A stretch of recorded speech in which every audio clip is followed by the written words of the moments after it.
नमस्कार, good morning, it's me Kamlesh Kumar Sahni. आज तपाईहरुलाई यस भिडियोमा म इल टु कल YTC के हो र यो कसरी क्याल्कुलेसन गरिन्छ भन्ने कुरा सिकाउँछु। So keep watching this video. You will be learning what is YTM and how YTM is calculated. Okay, the first of all we have to try to understand the meaning of YTC. So let me make you clarify about YTM. See here, म के बुझाउँदै छु actually यो YTM भनेको हो के। हाम्रोसँग जुन बोन्डहरु हुन्छ नि, हामीले एउटा बोन्ड किन्यौं। आज यो बोन्डलाई P0 एउटा प्राइसमा किने मैले, सपोज गर्नुस् 1000 मा किने। 1 2 3 4 5 5 वर्ष बोन्डको लाइफ थियो। 1 2 3 4 5 okay. See here, I have purchased one bond at rupees 1000. Okay, face भ्यालुमै मैले किने। यो बोन्डले मलाई प्रोमिस गरेको थियो 10% इन्ट्रेस्ट दिन्छ जहिले पनि। त every year I will be receiving 100 100 100 पाँच पल्ट पाउँछु र लास्टमा आफ्नो 1000 रुपैयाँ म पाउँछु। अब यहाँ लास्टमा के भइछ भन्नु, म चाहिँ वेट गरि के रहि थियो भने 5 वर्षसम्म यो कम्पनीले मलाई बोन्डको ब्याज दिएको दिए गर्छ। तर एग्रीमेन्ट गर्ने बेलामा इन्डेन्चर भनेर मैले पढाएको थिएँ। There is agreement between bond issuing company and the bond holder, bond किन्ने मान्छे बीचको। त्यहाँ कम्पनीले एउटा मबाट साइन गराएको रहेछ, कल प्रोभिजन भन्ने अप्सन रहेछ, पढेको थिएँ त्यहाँनिर। अब मैले साइन गर्नु पर्यो। साइन गर्दाखेरि अब चाहिँ के भयो भने बोन्ड होल्डरले केही पनि गर्न पाउँदैन। 5 वर्ष म्याच्युरिटी पिरियड थियो। No doubt the maturity period of bond is 5 years, but bond issuing कम्पनीले के गरेछ भने 3 वर्ष 4 वर्ष कुनै एउटा समय नबित्दै बीचमै बोन्डको पैसा फिर्ता दिएर बोन्ड मागिहालेछ। मतलब मानौ 3 वर्षमा त्यसले बोन्ड फिर्ता माग्दियो यहाँनिर। यो पोइन्टमा उसले कल गर्यो, ठीक छ। त बोन्ड उसले इस्यु गर्दाखेरि भनेको थियो 5 वर्ष, तर 3 वर्षमा बोन्ड मागिहाल्यो भने र सबले सरेन्डर गर्दैछ भने मैले पनि सरेन्डर गर्नु पर्यो, किनकि I have promised that I will obey the rules and regulation. त मैले बोन्डलाई अहिले यहाँ लगेर सरेन्डर गरेँ भने यदि 5 वर्षसम्म होल्ड गरेको भए YTM हुन्थ्यो। तर आज त मैले YTC कल पिरियडसम्म मात्रै नै बोन्ड राखेँ, त्यसलाई भन्छ YTC। अब यहाँनिर एउटा कुरा बुझ्नु के पर्यो भने जुन एन भन्छौँ हामीले, एभ्रिथिङ क्याल्कुलेसन मेथड फर्मुला जे कुराहरू भन्छौँ सबै हामीलाई बोन्डबाट YTM जसरी निकाल्थ्यो त्यस्तै हो। खालि एन को ठाउँमा YTC को ठाउँमा जुन निकाल्ने बेला YTC आउँछ नि, हामीले एन को ठाउँमा यहाँनिर कल पिरियड राख्छौँ। के राख्ने? कल पिरियड भनेको कति छ? 3 वर्ष।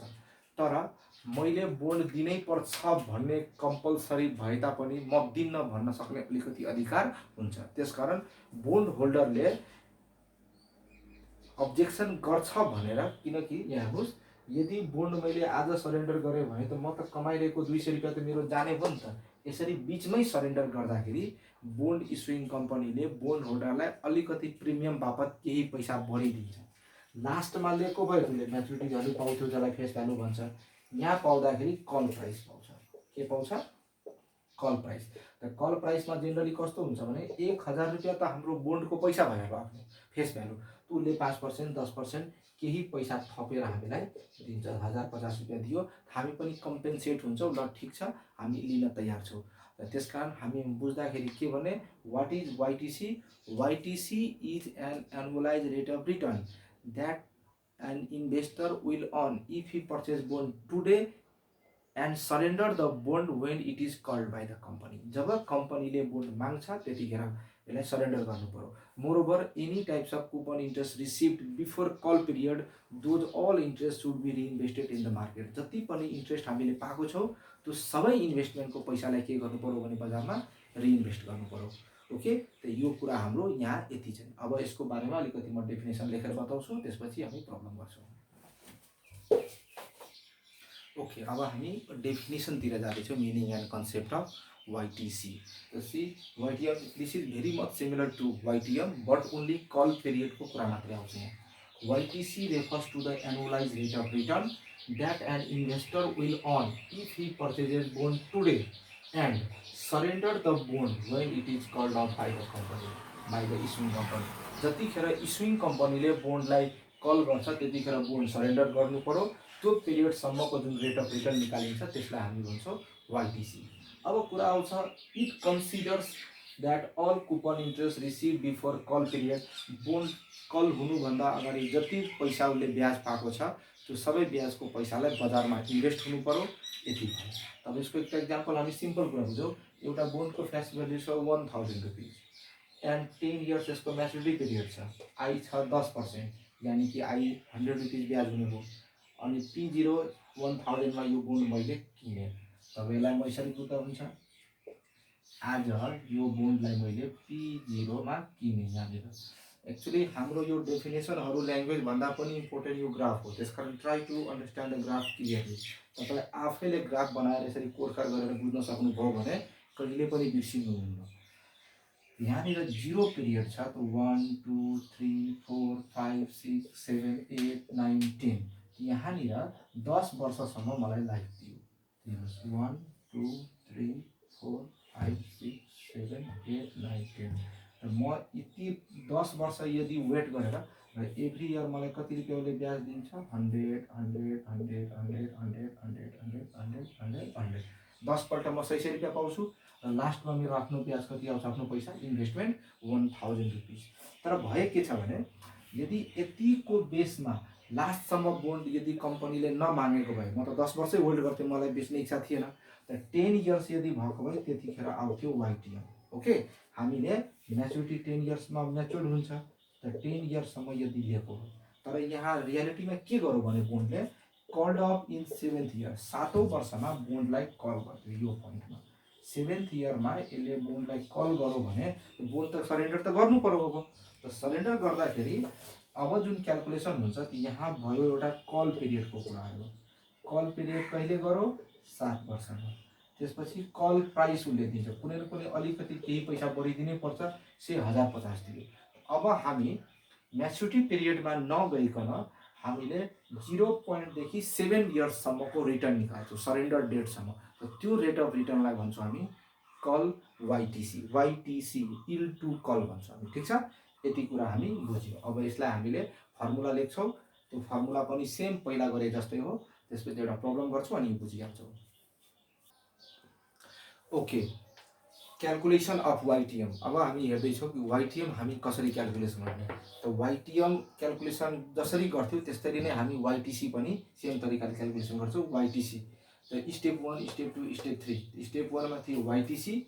वाइटिसी निकाल्ने formula I plus call price. यहाँ जहाँ एमभी लेख्थ्यो न, एमभीको ठाउँमा हामी कल प्राइस लेख्छौँ र एनको ठाउँमा कल पिरियड लेख्छौँ। त्यति मात्रै फरक छ, बाँकी सबै यहाँ सबै उही प्रोसेस हो सबै। ओके, त्यो फर्मुला फलो गर्छौँ। तर स्टेप गाह्रो छ। यो क्याल्कुलेसनमा डेसिमल यति नआउँछ कि हामीलाई अलिकति टेन्सन हुन थाल्छ एकचोटि लोवर रेट हायर रेट गर्दा गर्दा। बट डोन्ट गेट इरिटेड, बिस्तारै पेसेन्स राखेर गर्नु, गल्ती हुँदैन। क्याल्कुलेटर चलाउन आउनु पर्यो, मिस्टेक हुँदैन। ओके, अब म एउटा इक्जाम्पल गरेर तपाईँलाई देखाउँछु। Okay, have a look on this question and try to understand what is given information and what is to be recovered.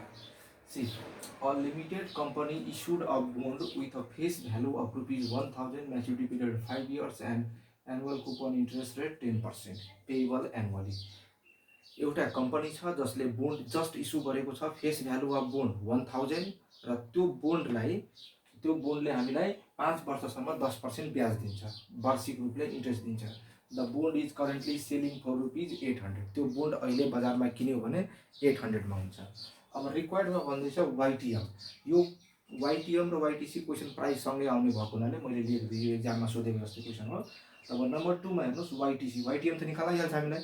वाइटिसी हेर्नु, YTC if bond is calculated, if bond is called up in 3rd year with call premium 5% call premium। यदि issuing कम्पनीले तेस्रो वर्षमा गएर बोन्डलाई call गर्छ र call गरे बापत उसले 5% पैसा एक्स्ट्रा दिन्छ भने YTC कति हुन्छ त हामी YTC पढ्दैछौँ। So we will focus here only YTC। हामी यति इन्फर्मेसन लेख्ने। यहाँ हेर्नुहोस्, face value 1000, maturity period 5 years, coupon interest 10% of 1000 equals to 100 rupees हामीले आयो। करेन्ट सेलिङ प्राइस, आज यो बोन्ड यदि मैले किने भने कतिमा किन्छु P0 रुपिज 100। हामी कतिमा किन्न पाउँछौँ P0 100 मा। Current price P0 800। Call period कहिले माग्छ उसले 3 वर्षमा। कल प्राइस 5% बढी दिन्छु। उसलाई लाग्दैछ कि म अब्जेक्सन गर्छु, म सरेन्डर गर्दिनँ बोन्ड भनेर, उसले मलाई के गर्न भन्दैछ 50 रुपियाँ बढी दिन्छ, यानि कि पैसामा कति पाउने भयो 50 रुपिस। अब तपाईँले ए नम्बरमा वाइटिएम क्यालकुलेसन गर्न आइहाल्छ। अब बी नम्बरको म तपाईँहरूलाई वाइटिसी क्यालकुलेसन गरेर देखाउँदैछु कसरी क्यालकुलेसन गरिन्छ। ओके, वाइटिसी क्यालकुलेसन गर्नको लागि सबैभन्दा पहिले स्टेप 1 मा हामीले निकाल्नुपर्छ क्यालकुलेसन अफ एप्रोक्स वाइटिएम। त एप्रोक्स वाइटिएम निकाल्नको लागि हामीसँग फर्मुला छ आई प्लस कल प्राइस। हामी पहिला एमबी लेख्थ्यौँ, त्यसको ठाउँमा लेख्ने अब कल प्राइस माइनस P0 अनि एनको ठाउँमा call period divide by call price plus 2 into P0 यति। अब यो पैसा गर्दाखेरि हामीले के लेख्ने भने यो पैसा छ हामीलाई ₹100 अनि कल प्राइस कति पाउँदैछौँ 1050 अनि P0 800 अनि कल पिरियड 3 इयर्स। तब हामीलाई यहाँ कति हुन्छ यो पैसा 800 प्लस कल प्राइस 1050 अनि यो 800 इन्टु 2 डिभाइड बाई 3। अब यसको सोल्युसन गर्दाखेरि हामीलाई यो हुन आउँछ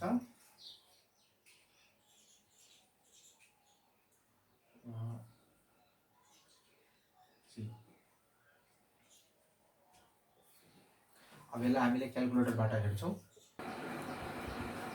अब हामीले यहाँ 100 कल प्राइस 1050 यहाँ छ कि यसलाई सोल्भ गर्दाखेरि 183.33 डिभाइड भयो। अब यो सबलाई गर्दाखेरि 1 याद राख्नु यहाँनिर 1050 लिने एमबी लिने होइन, फेरि 883.33 यो गर्दाखेरि हाम्रो यो टोटल आन्सर आयो 0.2075। 0.2075 हुनुको मतलब 20.75% हो। अब यानी कि हाम्रो आन्सर 20 र 21 को बीचमा पर्छ। कति पर्छ we don't know, but we are going to try to calculate. So higher rate 21%, lower rate 20%। अब हामी के गर्छौँ भने यसलाई ट्राई एन्ड एरर गर्छौँ। के गर्ने trying with 20% and trying with 21%। Okay, अब हामी स्टेप 2 मा applying trial and error approach हेर्दैछौँ। ट्रायल एन्ड एरर एप्रोचमा हामी के हेर्ने भने फर्स्ट अफ अल हामीसँग रेट त दुई छ त 20% एन्ड 21%। त ट्राइङ विथ 20%, ट्राइङ विथ 21%। यहाँ इम्पोर्टेन्ट कुरो के छ भने यहाँ सिपी युज हुन्छ सबभन्दा पहिला। हामी एमबीको ठाउँमा सिपी युज गर्न भनेको थियो I into PV IF A KD% N plus CP into PV IF KD% N. यहाँनिर आई त पहिलाकै जस्तै भएर यहाँ खालि यो थप्यो अनि यति त भ्यालु पिबी आइएफ टेबल हेरेर निकालेको। सोल्युसन गर्दाखेरि आन्सर यति पर्न आयो 818.29। हामीलाई चाहिएको हो 800 रुपियाँ, तर आयो कति 818, किन 18 रुपियाँ बढी आयो। अब हामी फेरि ट्राई गर्छौँ ट्राइङ विथ 21%। सेम प्रोसेसबाट ट्राई गर्दाखेरि हाम्रो आयो 812 रुपियाँ। त 800 रुपियाँ चाहिएको त आयो कति 800.12 पैसा। त यस्तो आउँदाखेरि हाम्रो आन्सर नो डाउट यहाँनिर 21% नै हो, तर यहाँनिर 810, 805 पनि भएको हुनसक्थ्यो। त्यस कारण यही क्वेसनमा तपाईँलाई इन्टरपोलेसन गरेर पनि देखाइदिँदैछु। थर्ड नम्बरमा अब हामीले निकाल्छौँ इन्टरपोलेसनमा। त्यसमा लेखिदिँदैछु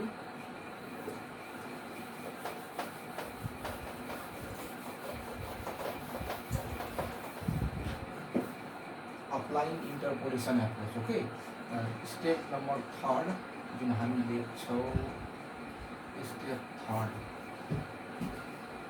using interpolation। okay, see using interpolation यसको लागि फर्मुला त पहिलाकै भएर हामीले actual YTC equals to formula lower rate plus NPV lower rate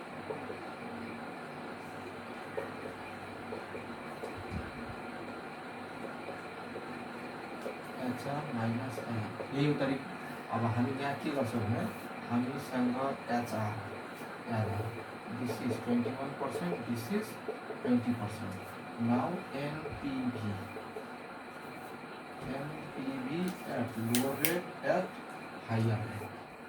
The price is here, amount rupees, this is 818.19 here minus 800 equals to 18.19 here 800 to this is 0.12. Now if we put the value here 20% plus 18.90 plus 18.90 plus 0.12